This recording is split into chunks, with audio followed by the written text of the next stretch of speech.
Hi, Cindy. Hi, Shane.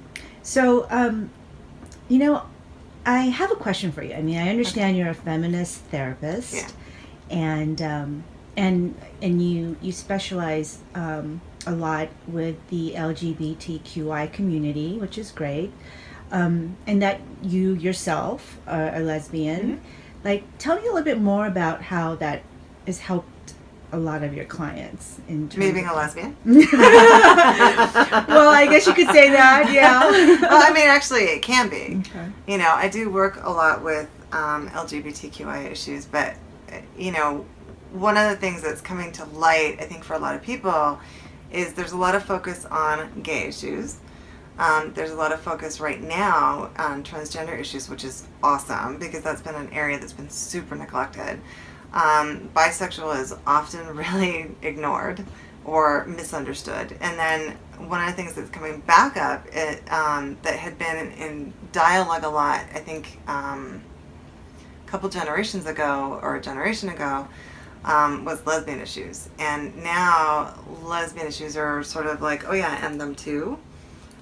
Where it's not actually like, no, there's some really significant things that are important to understand and work in the lesbian community that's very different than like the gay community or the trans community. And right now, in particular, it really concerns me what I see happening in the world because when I was coming out, there was feminist bookstores, there were lesbian clubs, there were lesbian like poetry readings, there was a lot of like community involvement in things that were aimed at the lesbian community, lesbian film, um, and it's almost like it's invisible. It's like it's gone. Um, there's there's no more like I think the only like lesbian dance club that I know of now I think is the Executive Suite in Long Beach. Most of the clubs that were for specifically for lesbian women are gone. Um, they have like lesbian nights at certain clubs, but it's like gay men's clubs that cater to a one night of women's stuff, which is not usually as sensitive or as knowledgeable or involved. Like how do you target a lesbian community versus like another community? Um, they we had feminist bookstores, which was amazing. It was a great resource for like women to be able to go and like learn more about the community or lesbian issues. There was more dialogue around lesbian community, lesbian issues. It's gone. It's like an oasis, which is heartbreaking for me. For up and coming lesbians, there was a really amazing publication called the Lesbian News. It used to be a feminist newspaper, and then somebody else bought it. And when they bought it, they turned it into more of a commercial thing that was more like like People Magazine, where it talked about like stuff that wasn't as kind of politically charged, I think, as the original Lesbian News was. And so a lot of that dialogue is gone. There was lesbian comics that kind of reflected the variations in the lesbian community. Um, there's a lot of things that are really different about the lesbian community that from like the gay male community. There's a lot of divide between like gay male and lesbian groups. Sorry, there was a fly that just flew by. Sorry. That's hilarious. Wait, what? Mom? So, I mean, do you talk about being a lesbian during your therapy sessions? When it's appropriate, I do. I do tell people that I'm a lesbian. For a lot of people, that's actually really important. Okay. Um, you know, if you're a lesbian, you often need to know, or if you're a gay person or a trans, it's actually really helpful to know that you're dealing with somebody who resonates, who understands, who has been a part of the community. I've worked in the LGBT community for most of my career. I started out working with homeless teens, and immediately one of the things that I saw was that the more than half of the teens who were on the streets were gay, lesbian, bisexual, transgender, or questioning, trying to figure out who they were, and HIV positive. And so it immediately became really evident that I had to work in my own community. That there was a lot of problems, and like kids are getting kicked out because they come out or because they're trying to figure out who they are. In the foster care system, when I worked with, it was an agency called GLASS, which was the Gay and Lesbian Adolescent Social Services. The kids were kicked out of their homes or they were removed for being abused. A lot of them were abused because of their sexual or gender orientations, or they were, really badly beaten up at school and constantly harassed. And I mean harassed on a daily basis. And a lot of teachers wouldn't intervene. They thought it was fine. It's acceptable to call somebody a fag. It's acceptable to go like, well, you're just a dyke. Not, it's like, oh, kids are just being kids. No, actually, it's a lot of harassment. A lot of kids commit suicide because of that. A lot of kids run away because of it.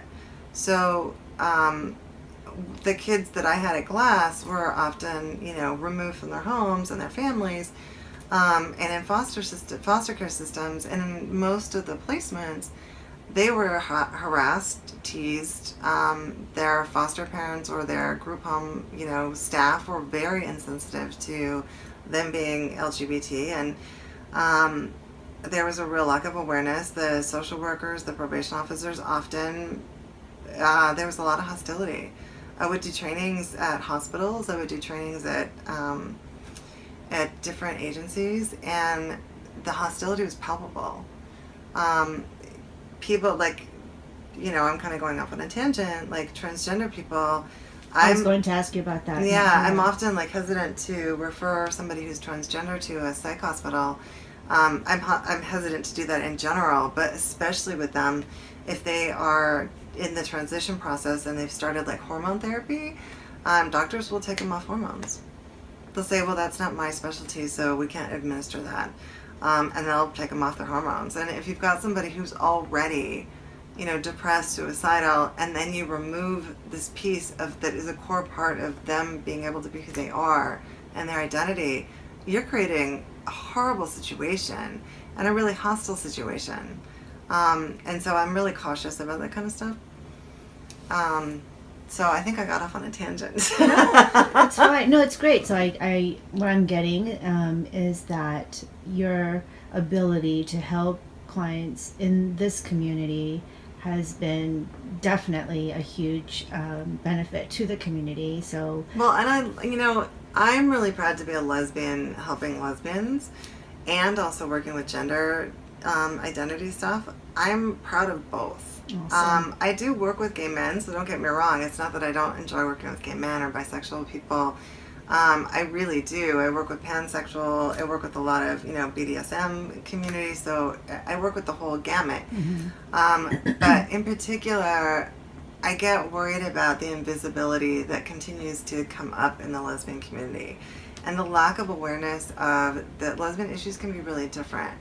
Dynamics of dating are different. Dynamics of sex are different. Dynamics of problems that come up in a relationship are different than what may be in other relationships. The expectations of female roles and how that plays in your identity are different. So I really, being a person of color in different communities, being a lesbian has different implications. Being a Caucasian lesbian versus African American lesbian, we're going to have really different experiences, mm-hmm. and our communities respond differently. I understand that you have a special group of this from this community. Can you sort of talk about those groups? Well, I have one group that is specifically for transgendered women. So that's somebody who was born as a male-bodied person and is transitioning to female or having some gender questioning, not, somewhere in kind of trying to figure out where they land in the continuum. And so that one's a really specific one for the trans community. Okay. Well, I think that this covers this segment for this topic, and thank you, Cindie. Thanks, I love hearing about and learning about this, and we'll connect some more about other issues. Thank you. Thanks.